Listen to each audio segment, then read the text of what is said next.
Hi all, welcome to football arena. ഇത്തവണത്തെ Ballon d'Or പുരസ്കാരം ആര് സ്വന്തമാക്കും എന്നുള്ളത് ആരാധകർ ഉറ്റുനോക്കുന്ന കാര്യമാണ്.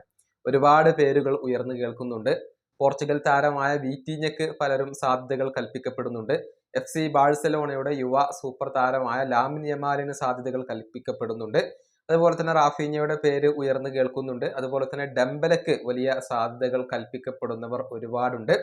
ഏതായാലും PSG പ്രസിഡന്റായ നാസർ അൽ ഖലീഫി ഇതുമായി ബന്ധപ്പെട്ടുകൊണ്ട് നടത്തിയ ഒരു സ്റ്റേറ്റ്മെന്റ് ഇപ്പോൾ വലിയ രൂപത്തിൽ ശ്രദ്ധ നേടിയിട്ടുണ്ട്. അതായത് ഇത്തവണത്തെ ബാലൻഡിയോർ പുരസ്കാരം അത് ഡെംബലക്ക് നൽകിയില്ലെങ്കിൽ ഒരു വലിയ പ്രശ്നമാകും എന്നാണ് ഇപ്പോൾ PSG പ്രസിഡന്റ് പറഞ്ഞിട്ടുള്ളത്.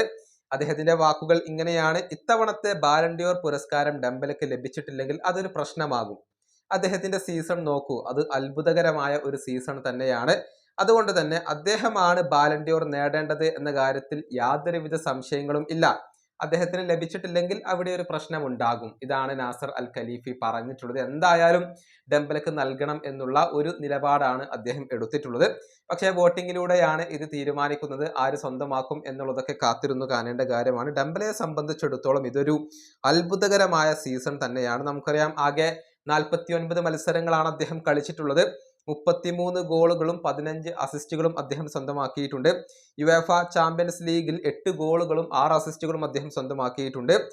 അദ്ദേഹം 4 കിരീടങ്ങൾ നേടിയിട്ടുണ്ട്. അതായത് champions league, league 1, Copa D France, അതുപോലെ തന്നെ ട്രോഫി ഡെസ് ചാമ്പ്യൻസ് എന്നിവയൊക്കെ നേടിയിട്ടുണ്ട്. കൂടാതെ 4 വ്യക്തിഗത അവാർഡുകൾ കൂടി അദ്ദേഹം സ്വന്തമാക്കിയിട്ടുണ്ട് എന്നുള്ളതാണ്. ഏതായാലും ഡെംബലെ ഒരു കടുത്ത പോരാട്ടം കാഴ്ചവെക്കും എന്ന കാര്യത്തിൽ സംശയങ്ങൾ ഒന്നുമില്ല. ഈ വീഡിയോ അവസാനിപ്പിക്കുന്നു. അടുത്തൊരു വീണ്ടും കാണാം.